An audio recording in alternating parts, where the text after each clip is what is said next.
Welcome to the dread of night.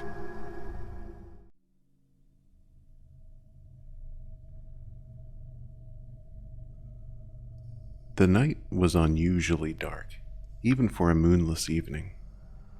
I found myself alone in the middle of a dense forest, the only source of light coming from my small flashlight. The trees loomed overhead like shadowy giants, their branches reaching out to grab at me, whispering secrets of the forest's ancient past.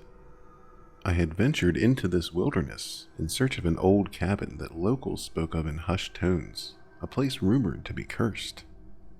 I was drawn to the mystery, foolishly intrigued by the stories of those who had gone before me, never to return. The air was thick with an eerie silence that seemed to suffocate me. I could feel unseen eyes watching, and the rustling of leaves sent shivers down my spine. As I trudged deeper into the forest, I began to doubt my decision to come here alone. I finally stumbled upon the cabin. It stood there, a decrepit, rotting structure, its windows long broken and its door hanging from a single rusty hinge. My heart pounded in my chest as I approached. I couldn't explain it, but a sense of dread washed over me. I cautiously pushed the door open, which creaked in protest as if the cabin itself were telling me to turn back. The interior was a mess. Shattered furniture lay in disarray. Cobwebs hung from the ceiling, and the floor was covered in a thick layer of dust. The air was heavy with the scent of decay. I ventured further inside, my flashlight revealing strange symbols etched into the walls. They were like nothing I'd ever seen before, a sinister alphabet of unknown origin. I felt deeply uneasy, but I couldn't tear my eyes away. A sudden gust of wind split the air and my flashlight slowly blinked out, plunging me into utter darkness.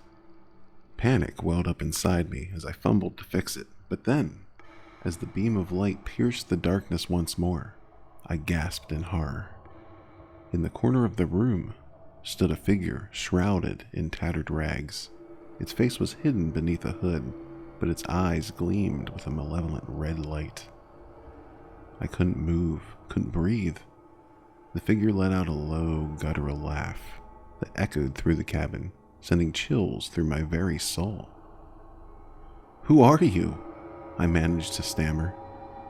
No response. The figure began to move toward me, its footsteps making no sound on the decaying floorboards. I stumbled backward, tripping over debris and falling to the ground. Desperation overcame me, and I scrambled to my feet and raced for the door. But the door slammed shut before I could reach it, and I heard a sinister whisper in my ear, cold as ice. "You should never have come here." I turned to face the hooded figure, trembling with fear. Its hood fell back, revealing a face twisted in agony and hatred. It reached out a skeletal hand toward me, and I felt a searing pain in my chest. I looked down to see blood soaking through my shirt. Horrified and out of options, I pushed past the hooded figure and slammed myself into the door. The old wood burst to kindling, and I stumbled out into the night, my vision fading as I collapsed onto the forest floor. When I awoke, I was lying in the dirt, the cabin nowhere in sight. My chest throbbed with pain, but there was no sign of any wound. It was as though the encounter had been a nightmare, a terrifying hallucination. But the symbols, those symbols etched into my memory, were all too real. And I knew I had come face to face with something ancient and evil. I stumbled back through the forest, vowing never to return to that cursed place, haunted by the memory of the hooded figure and the sinister secrets of the cabin in the woods. Never go in search of strange, dark legends alone. You never know when you might end up with a wound in your soul that never heals.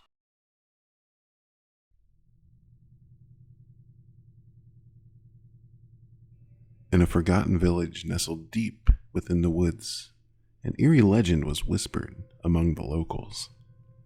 It spoke of a lonely ghost named Eleanor who wandered the wood, forever searching for a lost love. The legend said that if someone were to blow on a dandelion at the stroke of midnight, Eleanor's spirit would appear, her mournful cries echoing through the trees. One moonlit night, a curious young woman named Clara decided to test the legend. She ventured into the heart of the forest, clutching a dandelion in her hand. As the clock struck 12, she closed her eyes, took a deep breath, and blew on the dandelion with all her might. A chilling wind swept through the trees, causing them to creak and groan. Suddenly, a soft, haunting melody floated through the air, and Clara's heart raced as she felt a presence behind her. Slowly turning, she saw a figure cloaked in mist, with long flowing hair and tearful eyes. It had to be Eleanor, the ghost of the legend. Clara's breath caught in her throat as Eleanor's mournful gaze met hers. She could feel the weight of the ghost's unfulfilled longing, the pain of a love never fully realized. Eleanor's transparent hand reached out, and Clara hesitantly extended the dandelion to her. The ghost's fingers brushed against the delicate petals, and for a moment, an ethereal smile graced her face. But then, a piercing wail echoed through the woods, causing Clara to shiver with fear. Eleanor's expression twisted into one of agony, and her form began to waver. The dandelion petals turned black and brittle, disintegrating into ashes that were carried away by the wind.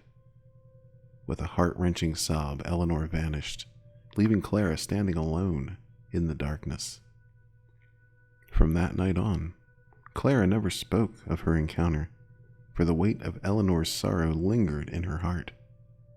The legend lived on, but the dandelion's fate served as a cautionary tale, a reminder that some ghosts carry a pain so profound it can turn even the most innocent of gestures into a haunting lament. When trying to befriend the dead, you must remember that they have suffered agonies far beyond your comprehension. Well, until you become one of them, that is.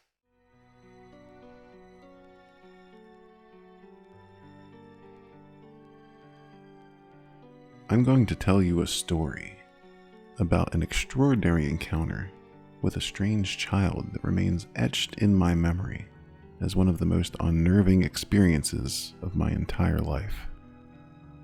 It happened on a seemingly ordinary summer afternoon while I was taking a leisurely walk through a nearby park. The park was lush with greenery, and the sun cast dappled shadows through the trees. Children played on the swings and families picnicked on the grass. It was the picture of tranquility, but that would soon change. As I strolled along a meandering path, I noticed a child sitting alone on a bench. What struck me as odd was that the girl appeared out of place. Her clothes were old-fashioned, and she seemed entirely engrossed in a tattered picture book. My curiosity got the better of me, and I approached her. She appeared to be around 7 or 8 years old, with pale skin and dark, soul-piercing eyes that seemed too mature for her age. "Are you okay?" I asked, concerned about the child sitting alone in a busy park. She looked up, her expression a mix of surprise and curiosity. "Yes, I'm fine," she replied in a soft, melodic voice. "I'm just waiting for someone." I tried to strike up a conversation, asking about her parents or guardians, but she remained evasive, offering vague answers and returning to her book. As I continued to talk to her, I couldn't shake the feeling that something was profoundly wrong. The park had grown unusually quiet, and I realized that the other children and families had vanished, leaving only this strange girl and me. I began to feel very uneasy, and that feeling intensified with each passing moment. Panic started to well up inside me, and I made the abrupt decision to leave, convinced that something was amiss. But as I turned to walk away, I heard the girl whisper something that sent chills down my spine. "Be careful. They're coming." Startled, I glanced back at the child, but she had disappeared, leaving only the empty bench and that tattered picture book behind. The eerie words hung in the air, and my heart raced with fear. I left that park in a hurry, my thoughts consumed by the bizarre encounter. Who was that girl, and what did she mean by "they're coming"?